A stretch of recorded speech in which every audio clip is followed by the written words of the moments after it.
Merhaba arkadaşlar, ben Eryaman Doğa Koleji'nden Ezgi. Bugün sizlerle Elini Islatmadan Parayı isimli deneyimi yapacağım. Bunun için gerekli malzemeler 1 adet metal para, gıda boyası, bir miktar su ve 250 mililitrelik Erlen ve mum.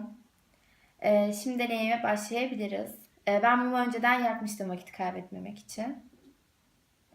Şimdi suyumuzu ekliyoruz.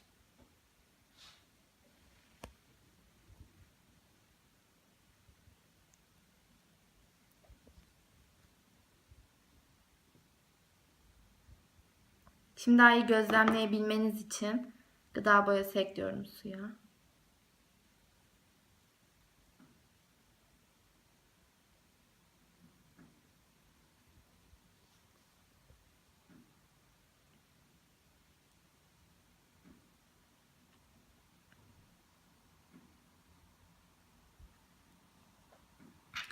Ve paramızı da içine yerleştiriyorum.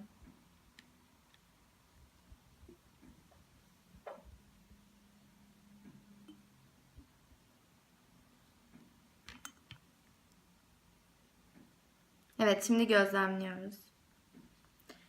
Görüldüğü üzere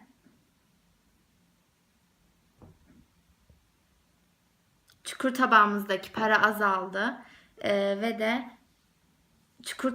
çukur tabağımızdaki su azaldı ve su erlerin içine doğru gitti ve mumumuz söndü. Peki bu neden oldu? Ve parayı da elimizi ıslatmadan almış olduk. Şimdi deneyimizin amacı basınç farkını gözlemlemekti. Ve deneyimizi anlatmak gerekirse berlerin içinde ilk başta hava vardı. Bunu mumun üstüne kapattığımızda mum söndü.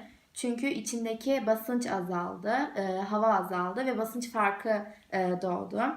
Çukur tabaktaki basınç farkından dolayı çukur tabaktaki su erlerin içine doğru gitti ve böylelikle elimiz ıslanmadan parayı almış olduk. Deneyimiz burada sona erdi. Beni dinlediğiniz için teşekkür ederim.